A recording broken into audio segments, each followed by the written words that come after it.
does magic form? How is it in some people and not others? It's a question that has haunted me from the very first reading in the books, but today we will find an answer.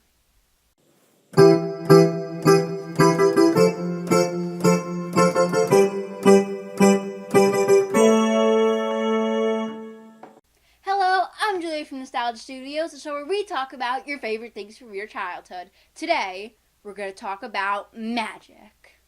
So here's all we know about magic in Harry Potter. Most wizards are purebloods, or both of their parents are magical. Some are half-blood, meaning one of their parents is a wizard, and some are muggle-born, meaning nobody in their family is a wizard, but for some reason they are? It's unclear whether they're more muggle-borns or half-bloods, but they're definitely less than purebloods, and definitely more than our last demographic, squibs. Squibs are people who are not magical, although their whole family is. I mean, how unlucky can you get? And that is literally all we know about magic. Except there might be a few quotes in the book that might give us a bit more info. Hagrid says that Harry's name was on the list for Hogwarts from the moment he was born, but Neville, for some reason, says that his grandmother didn't think he'd even be magical enough to get a letter. And this is the most confusing part about it. How is Harry more magical than Neville? Like, they both came from, respected, powerful parents. I mean, even the prophecy kind of says that Harry and Neville are, on par with each other. How would newborn Harry be any more powerful than newborn Neville? Now I'm just thinking about baby Harry and Neville. How does this system even work? But that's exactly the point. It doesn't have to do with anything. It comes down to probability. Yay, math! Julia, are you saying that it is completely random? How is it possible that mostly the people that get selected are from magical families? I mean, that's just impossible. You're half right. I'm not saying it's completely random.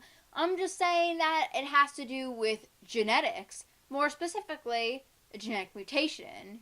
Yay, science! Now, if you need a refresher, genetics is the code that you're made of that you get from your parents. This is called your DNA. When your DNA is altered, it's called a genetic mutation. Some examples of genetic mutations could be color blindness or all the way to sickle cell anemia. But genetic mutations aren't always bad. There are some that are good, make you more resistant to diseases, but, I mean, the good ones are usually more rare than the bad ones, unfortunately. But rare doesn't stop this theory, because as I established in a previous video, How Small is the Wizarding World, there are not a lot of wizards on Earth. Okay, now I get what you're talking about. Kinda. But can there be a genetic mutation that's this random? Hold on, I'm getting there. Now, there are a few different types of genetic mutations. Some that are passed down in your family, and some that aren't. Also in genetics, there are traits that are dominant, which means that you show the trait, or recessive, meaning the trait's in your DNA, but you don't show it. If you have a recessive trait, it's just like this trait skipped you. For example, it's like your parent has a trait, and then you don't have it, but then your child has it. I think this is what magic is. It's a very, very, very, very, very, very, very, very, very, very, very, very, very recessive trait. And just to be clear, if you have a recessive trait, you can't do magic, but it's in your blood. Now, I personally don't know any traits that can do this, but this mutation can skip many, many generations at a time. You might say, if it isn't like a muggle mutation, how can it be one? But it doesn't have to be like a regular mutation, because it's magic. It doesn't have to be like any mutation we know of. Also, something that doesn't quite fit with the mutation is that if it's in almost all families, how come in some families it stays a recessive trait for many generations, but some it comes up with almost everyone in the family?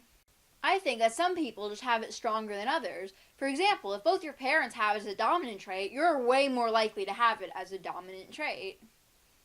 If only one parent has it as a dominant trait, then you only have a chance of being magical, because you don't know if the other parent has it as a recessive trait or not.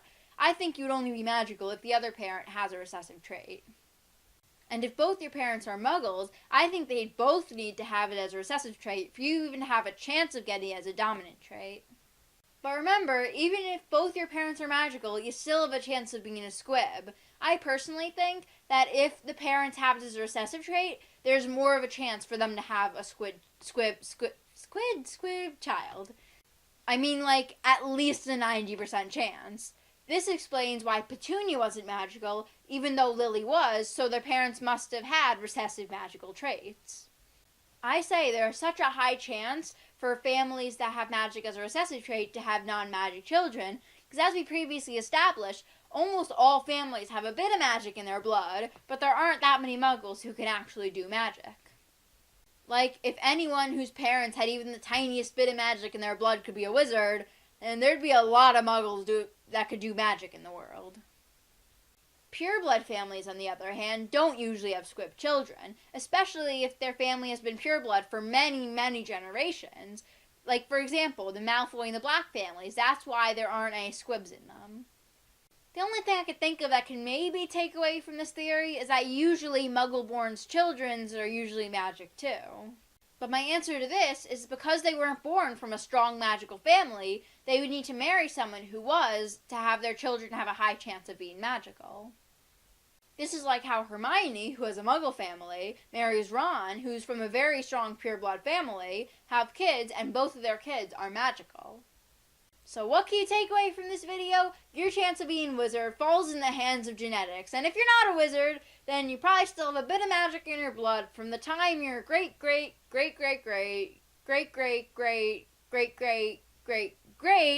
grandpa was a wizard.